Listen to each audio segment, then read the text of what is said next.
Greenland নিয়ে যুক্তরাষ্ট্র Denmark সম্পর্ক নতুন করে উত্তাপ ছড়াচ্ছে। স্থানীয় সময় সোমবার এক অনুষ্ঠানে মার্কিন প্রেসিডেন্ট ডোনাল্ড ট্রাম্প বলেন, খনিজের জন্য নয় বরং জাতীয় নিরাপত্তার কারণেই যুক্তরাষ্ট্রের গ্রিনল্যান্ড দরকার। আর্কটিক অঞ্চলে চীন ও রাশিয়ার জাহাজের উপস্থিতি রয়েছে দাবি করে ট্রাম্প বলেন, যুক্তরাষ্ট্রের জাতীয় নিরাপত্তার জন্যই গ্রিনল্যান্ডের নিয়ন্ত্রণ প্রয়োজন।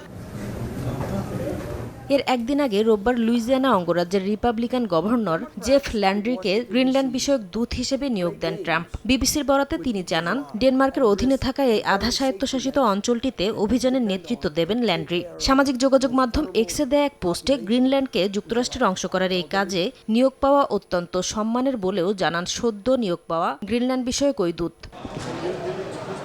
এ ঘটনায় ক্ষুব্ধ প্রতিক্রিয়া জানিয়েছে ডেনমার্ক। ট্রাম্পের এমন তৎপরতায় হতাশা প্রকাশ করেছে দেশটি। একই সঙ্গে ডেনমার্কে নিযুক্ত মার্কিন রাষ্ট্রদূতকে তলব করার কথা জানিয়েছেন সে দেশের পররাষ্ট্রমন্ত্রী লার্স লোকে রাসমুসেন। যুক্তরাষ্ট্রকে কোনোভাবেই গ্রিনল্যান্ড হস্তান্তর করা হবে না বলেও সাফ জানিয়ে দিয়েছে ডেনমার্ক।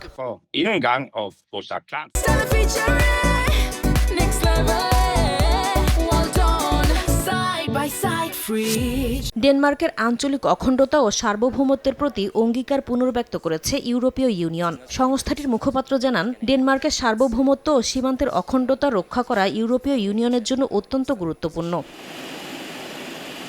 বিশাল এই সুমেরু দ্বীপটি ঘিরে ট্রাম্পের আগ্রহ বহু পুরাতন। এর আগে প্রেসিডেন্ট হিসেবে প্রথম মেয়াদে ক্ষমতা গ্রহণের পরপরই আর্কটিক অঞ্চলের গ্রিনল্যান্ড দ্বীপটিকে কিনতে চেয়েছিলেন ট্রাম্প। সে সময়ও তার আবদার ফিরিয়ে দিয়েছিল ডেনমার্ক। দ্বিতীয় মেয়াদে এসেও এ নিয়ে বেশ তোড়জোড় শুরু করেন ট্রাম্প। নাসরিন রুমি, সময় সংবাদ।